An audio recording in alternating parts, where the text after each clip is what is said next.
वाहिगुरु जी का खालसा वाहिगुरु जी की फतेह।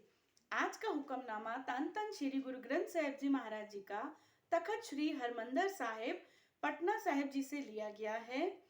गुरु जी फरमान करते हैं, सोरठ महल्ला तीजा कर दूजा, एक ओंकार सतगुर प्रसाद।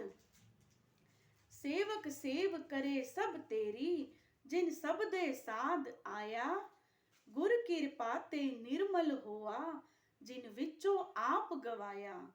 गुर किरपा ते निर्मल होआ, जिन विचों आप गवाया। तन अंग 599। यह गुरु जी फरमान करते हैं कि कृपा तीन तरह की होती है। पहली भगवान की कृपा, दूसरी गुरु कृपा, तीसरी अपनी कृपा। जब भगवान की कृपा यानी प्रभु कृपा होती है तो हमारे जीवन में गुरु आते हैं, सच्चे गुरु हमें मिलते हैं। और जब सच्चे गुरु हमें मिलते हैं तो हमारे जीवन में उनके शब्दों का रस आना शुरू हो जाता है और वही सारे तेरी सेवा भक्ति कर सकते हैं जो गुरु की बात को यानी जो गुरु की बात को अमल करते हैं, गुरु की बात पे चलते हैं और गुरु की बात को परमात्मा का हुक्म जान के उसको मानते हैं, वही उस परमात्मा को पा सकते हैं। गुरु की कृपा से वह मनुष्य निर्मल हो जाता है, उसका मन इतना निर्मल साफ हो जाता है। जैसे एक गुरु क्या करते हैं कि शीशे के ऊपर जैसे डस्ट होती है, जब हम उस डस्ट को कपड़े से साफ करते हैं तो हमें अपना चेहरा जो पहले धुंधला नजर आता था वो क्लियर नजर आना शुरू हो जाता है। तो गुरु एक डस्टर का काम भी करते हैं जो हमारे मन को साफ करते हैं ताकि जिसमें हमें परमात्मा का स्वरूप और अपना स्वरूप, हमें अपना आत्मिक स्वरूप बहुत अच्छे से क्लियर नजर आ जाए। तो गुरु जिसने अपने अंदर से आपा भाव यानी अहंकार को खो दिया है, दूर कर लिया है, उसका जीवन पवित्र हो जाता है। जितने भी विकार होते हैं, 5 विकार हैं, 5 विषय हैं, ये हमारे मन को मैला करते हैं, गंदा करते हैं। जैसे शीशे के ऊपर डस्ट आ जाती है, इस तरह से गंदा कर देते हैं हमारे मन को। तो गुरु आके डस्टर का काम करते हैं और इन सारी विकारों को और विषयों को साफ करते हैं। गुरु की बहुत कृपा होती है हमारे पर, गुरु बहुत दयालु होते हैं। यहाँ पर एक दृष्टांत आता है कि एक बार एक व्यक्ति एक संत के पास जाता है और वो संत से पूछता है कि संत जी, मैं आपसे एक प्रश्न पूछना चाहता हूँ। तो संत जी कहते हैं, पूछिए। वो कहते हैं कि आपने तो आप गुरु सेवा के बारे में अपने प्रवचनों में बहुत बताते हैं, तो आपने तो बहुत सेवा करी होगी गुरु की। तो आप अपने बारे में बताइए कि आपको क्या क्या प्राप्त हुआ गुरु से, आपको क्या क्या मिला, क्या क्या खजाने मिले आपको गुरु से।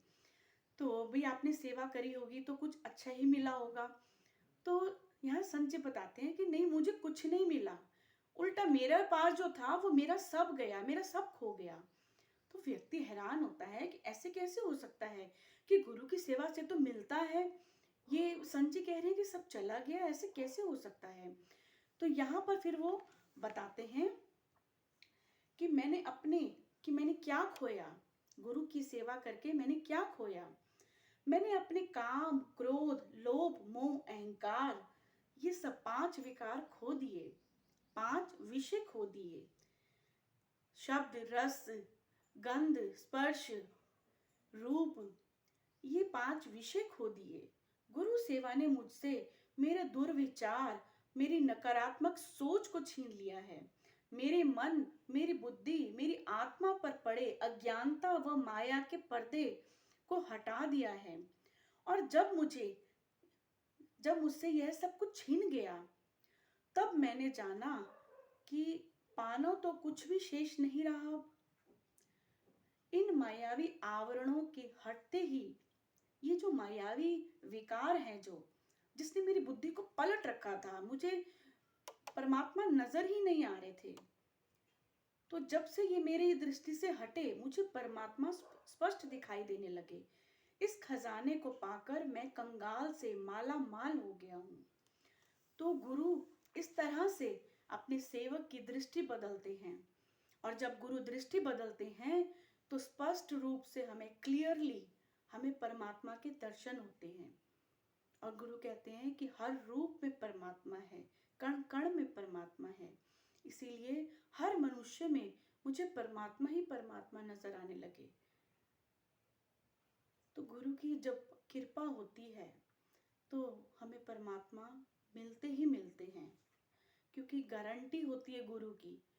पर उसके लिए मेहनत हमें अपनी करनी होती है। यानी जो तीसरी कृपा बताई यहाँ गुरु ने, वो अपनी कृपा हमें अपने ऊपर करनी होती है। अपने विषय विकारों को हटाने में हमें खुद मेहनत करनी होगी। अगर प्लेट में रोटी सजी पड़ी है, थाली सजी पड़ी है और हमें अपनी भूख मिटानी है, तो वो निवाला उठा के हमने अपने मुंह पे जब तक हम नहीं डालेंगे तब तक हम अपनी भूख नहीं मिटा सकते। यानी पुरुषार्थ हमें ही करना पड़ेगा। गुरु तो सिर्फ कृपा करके हमें एक जरिया बताते हैं, रास्ता दिखाते हैं। बाकी की कृपा हमें अपने आप करनी है, बाकी की मेहनत अपने आप करनी है। तो गुरु के बहुत शुक्राने हैं जो हमें इतने अच्छे तरीके से हमें बताते हैं। वाहे गुरु जी का खालसा, वाहे गुरु जी की फतेह।